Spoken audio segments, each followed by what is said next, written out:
നമസ്കാരം. മുണ്ടത്തിക്കോട് വെടിക്കെട്ട് അപകടത്തിന്റെ പശ്ചാത്തലത്തിൽ ഇത്തവണത്തെ തൃശൂർ പൂരത്തിന് വെടിക്കെട്ട് ഒഴിവാക്കാൻ തീരുമാനം. രാവിലെ 10:30 തൃശൂർ കളക്ടറേറ്റിൽ തിരുവമ്പാടി പാറമേക്കാവ് ദേവസ്വം അധികൃതരും ഉദ്യോഗസ്ഥരും പങ്കെടുത്ത യോഗത്തിലാണ് തീരുമാനം കൈക്കൊണ്ടത്. ഇത്തവണത്തെ പൂരം ആചാരപരമായ ആഘോഷം മാത്രമായി നടത്താനാണ് നിശ്ചയിച്ചിട്ടുള്ളത്. ഇതിന്റെ ഭാഗമായി കുടമാറ്റത്തിന്റെ പൊലിമ കുറച്ച് നടത്തും. 10-ൽ താഴെ കുടകൾ മാത്രമായിരിക്കും മാറ്റുക. ഇലഞ്ഞിത്തറ മേളം ഗംഭീരമായി നടക്കും.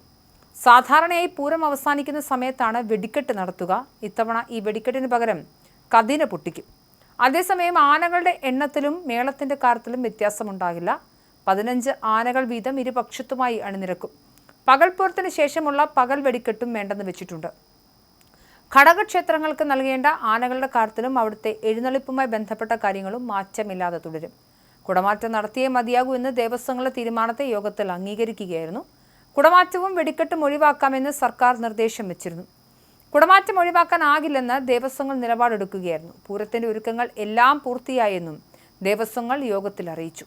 അവസാന നിമിഷം പിന്മാറുന്നത് പ്രായോഗികമല്ല എന്നും ദേവസ്വം വ്യക്തമാക്കിയിട്ടുണ്ട്. സർക്കാർ വഴങ്ങുകയാണ് ഉണ്ടായത്. യോഗത്തിലെ തീരുമാനങ്ങളെക്കുറിച്ച് ജില്ലാ കളക്ടർ കൂടുതൽ വിശദമാക്കുമെന്നും മന്ത്രി വി.എൻ. വാസവൻ അറിയിച്ചിട്ടുണ്ട്. പാറമേക്കാവ് ദേവസ്വം പാലക്കാട് സൂക്ഷിച്ചിരുന്ന വെടിക്കെട്ട് സാമഗ്രികൾ എങ്ങനെ നിർവീര്യമാക്കുമെന്നതിൽ പിന്നീട് തീരുമാനമുണ്ടാകും. പാറമേക്കാവിന്റെ വെടിക്കെട്ട് കരാറുകാരനെതിരെ എടുത്ത കേസ് റദ്ദാക്കണമെന്ന ആവശ്യവും ഉയർന്നിട്ടുണ്ട്. തൃശൂർ പൂരത്തിന് തിരുവമ്പാടി വിഭാഗത്തിന് വേണ്ടി വെടിക്കെട്ട് സാമഗ്രികൾ നിർമ്മിച്ചിരുന്ന മുണ്ടത്തിക്കോട്ടെ ശാലയിൽ വൻ സ്ഫോടനമുണ്ടായതിനെ തുടർന്ന് 14 പേരുടെ ജീവനാണ് നഷ്ടമായത്. പൊള്ളലേറ്റ 11 പേർ തൃശൂർ മെഡിക്കൽ കോളേജ് ആശുപത്രിയിൽ ചികിത്സയിലുമാണ്. ഇതിന്റെ പശ്ചാത്തലത്തിലാണ് പൂരത്തിന് ഇക്കുറി വെടിക്കെട്ട് വേണ്ടെന്ന തീരുമാനത്തിലേക്ക് എത്തിയത്. എന്തായാലും തൃശൂർ പൂരം വളരെ പ്രസിദ്ധമായ ഒന്നാണ്. അതിൽ വെടിക്കെട്ടും ഇലഞ്ഞിത്തറ മേളവും കുടമാറ്റവും അടക്കമുള്ള കാര്യങ്ങൾ അത് വലിയ പ്രസിദ്ധമാണ്. 10,000-കണക്കിന് ആളുകളാണ് പൂരം കാണാൻ വേണ്ടി മാത്രമായി തൃശ്ശൂരിലേക്ക് ഒഴുകിയെത്തുന്നത്. പ്രത്യേകിച്ച് 26-ാം തീയതിയാണ് ഇത് തീരുമാനിച്ചിരുന്നത്. എന്തായാലും മുണ്ടത്തിക്കോട് വെടിക്കെട്ട് അപകടത്തിൻ്റെ പശ്ചാത്തലത്തിൽ ഇത്തവണത്തെ തൃശ്ശൂർ പൂരത്തിൽ വെടിക്കെട്ട് ഒഴിവാക്കാനാണ് തീരുമാനമെടുത്തിരിക്കുന്നത്. ഇന്ന് രാവിലെയാണ് തൃശ്ശൂർ ജില്ലാ കളക്ടറേറ്റിൽ പാറമേക്കാവിൻ്റെയും തിരുവമ്പാടിയുടെയും ദേവസ്വം അധികൃതരും സംയുക്തമായി പങ്കെടുത്ത യോഗത്തിൽ ഈ തീരുമാനമെടുത്തിരിക്കുന്നു.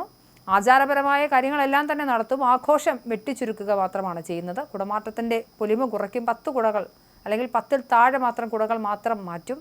അതിനൊപ്പം ഇലഞ്ഞിത്തറ മേളം പക്ഷേ ഗംഭീരമായി നടക്കും. സാധാരണയായി പൂരം അവസാനിക്കുന്ന സമയത്ത് വെടിക്കെട്ട് നടത്തുന്നതും പൂർണ്ണമായും ഒഴിവാക്കിയിട്ടുണ്ട്. അതിന് പകരം കതിനയാണ് പൊട്ടിക്കുക എന്നാണ് അറിഞ്ഞിട്ടുള്ളത്. ആനകളുടെ എണ്ണത്തിലോ അല്ലെങ്കിൽ മേളത്തിൻ്റെ കാര്യത്തിലോ ഒന്നും തന്നെ വ്യത്യാസം വരുത്തുന്നില്ല. സാധാരണഗതിയിൽ പകൽപ്പൂരത്തിന് ശേഷം പകൽ വെടിക്കെട്ട് ഉണ്ടാവാറുണ്ട്. അതും ഇത്തവണ വേണ്ട എന്ന് തന്നെയാണ് വെച്ചിട്ടുള്ളത്. കുടമാറ്റം നടത്തിയേ മതിയാകൂ എന്നാണ് ദേവസ്വങ്ങളുടെ തീരുമാനം. അത് യോഗത്തിൽ അംഗീകരിച്ചു. കുടമാറ്റവും വെടിക്കെട്ടും ഒഴിവാക്കാമെന്ന് സർക്കാർ നിർദ്ദേശം വെച്ചിരുന്നു. കുടമാറ്റം ഒഴിവാക്കാനാകില്ല എന്ന് ദേവസ്വങ്ങൾ നിലപാടെടുത്തതോടുകൂടിയാണ് അത് നടപ്പിലാക്കാൻ തീരുമാനത്തിലേക്ക് എത്തിയത്.